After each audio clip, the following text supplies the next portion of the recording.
Hola, mi nombre es Andrés Melchor, de la carrera de TICS, del tercer cuatrimestre, y hoy les voy a hablar sobre los derechos de autor. Bueno, el derecho de autor es un conjunto de normas jurídicas y principios que afirman los derechos morales y patrimoniales que la ley concede a los autores. Bueno, pero en este caso hablaremos acerca de los derechos de autor de un software. Para ello hablaremos sobre qué es lo que se entiende acerca de un software. Para que un ordenador funcione, tiene que programarse, es decir, que se le debe de dar una serie de instrucciones en un lenguaje que los ordenadores comprendan. A estos programas nos referimos como software, con el fin de diferenciarlos del hardware. Un programa de ordenador, comúnmente hablando, se presenta en dos formas. La forma en código fuente, esa es la forma en que los escriben los seres humanos, y la forma en código objeto, que es la forma en que lo ejecuta el ordenador. Son dos formas de expresión diferentes de un mismo programa de ordenador. En lo que respecta a la legislación relativa a derechos de autor, ambas formas quedan recogidas en la definición de programa de ordenador. Además, las dos se consideran equivalentes, en el sentido de quien ostente los derechos de autor en el código fuente automáticamente ostentará los derechos de autor en el código objeto. La legislación relativa a derechos de autor concede al programador, o en el caso de que se trate de un programador asalariado o su empresario, un alto grado de control sobre el programa que ha creado. En concreto, es ilícito que un tercero distinto al titular de los derechos ejecute o copie, transforme o distribuya el programa, salvo con previa autorización del titular de los derechos. Consideremos pues punto por punto esta afirmación.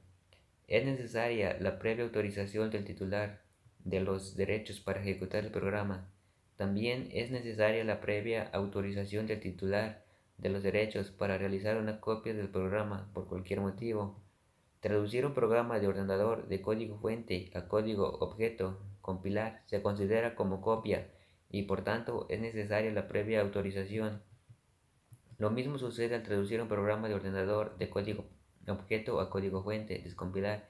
En la práctica, esto no es importante para el común de los usuarios, sino únicamente para los programadores.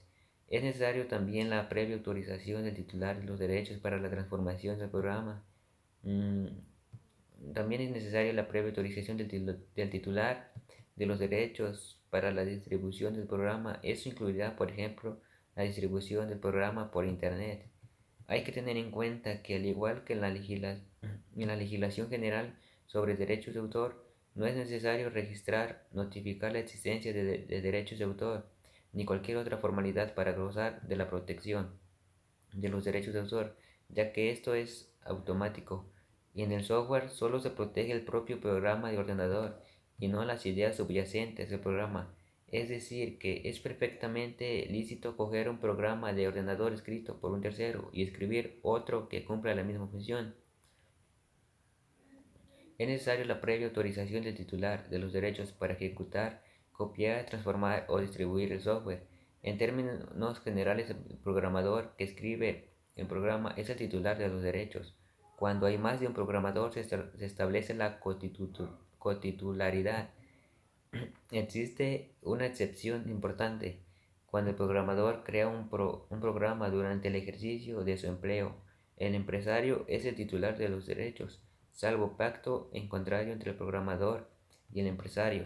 Los derechos de explotación se pueden ceder libremente. Así, por ejemplo, si pago a un programador que trabaja por cuenta propia que me inscriba un programa, podemos estipular en el contrato que yo seré el titular de los derechos.